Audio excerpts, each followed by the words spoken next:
Hello, আসসালামু আলাইকুম। 2026 শিক্ষাবর্ষের তৃতীয় শ্রেণী শিক্ষার্থীবৃন্দ, ইংরেজি ক্লাসে তোমাদের সবাইকে স্বাগত। তো শিক্ষার্থী বন্ধুরা, আশা করি তোমরা সবাই ভালো আছো।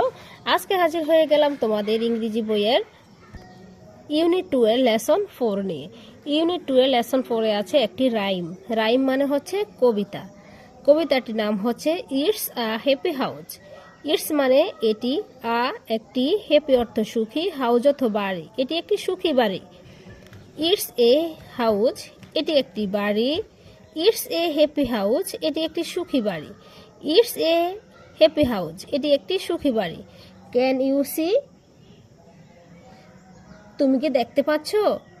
ক্যান অর্থ পারছ, ইউ অর্থ তুমি, সি অর্থ দেখতে। ক্যান ইউ সি, তুমি কি দেখতে পাচ্ছ? Here's a window, here's a window, এখানে একটি জানালা আছে। হেয়ার অর্থ এখানে, উইন্ডো অর্থ জানালা, উইন্ডো অর্থ হচ্ছে জানালা। দ্য হেয়ার্স এ উইন্ডো, এখানে একটি জানালা আছে। হেয়ার্স এ ডোর, এখানে একটি দরজা আছে। হেয়ার্স এ রোপ, এখানে একটি ছাদের বাগান আছে। অ্যান্ড হেয়ার্স এ ফ্লোর, আর এখানে একটি মেজে আছে, আর এখানে একটি মেজে আছে। ইটস এ হাউস, এটি একটি বাড়ি। It is a happy house, এটি একটি সুখী বাড়ি। It is a happy house, এটি একটি সুখী বাড়ি। For you and me, for you and me, তোমার এবং আমার জন্য।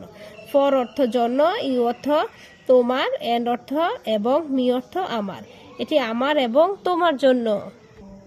চলো আমরা এই চমৎকার রাইমটি আবার অর্থসহ একবার অনুশীলন করি।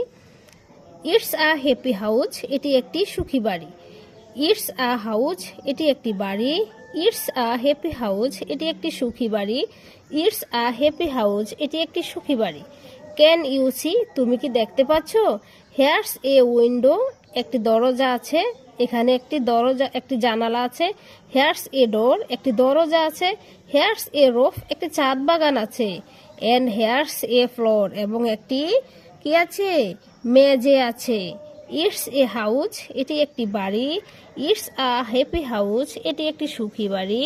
ইটস আ হ্যাপি হাউস, এটি একটি সুখী বাড়ি। ফর ইউ অ্যান্ড মি, তোমার জন্য এবং আমার জন্য, তোমার এবং আমার জন্য।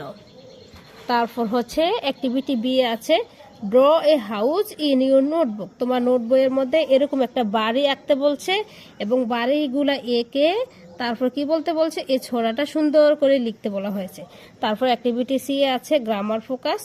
এখানে যে আমরা পড়েছিলাম ইট লিখে এখানে একটা কমা, তারপরে এস, এটার পূর্ণ রূপ হচ্ছে ইট ইজ। এটাকে যখন সংক্ষেপে লেখা হয় তখন পড়তে হয় ইটস। তারপর হেয়ার ইজ, হেয়ার ইজের সংক্ষিপ্ত রূপ হচ্ছে হেয়ার্স। ইউ, মি, ইট। তারপর হচ্ছে ভোকাবুলারি মানে ওর শব্দের অর্থ।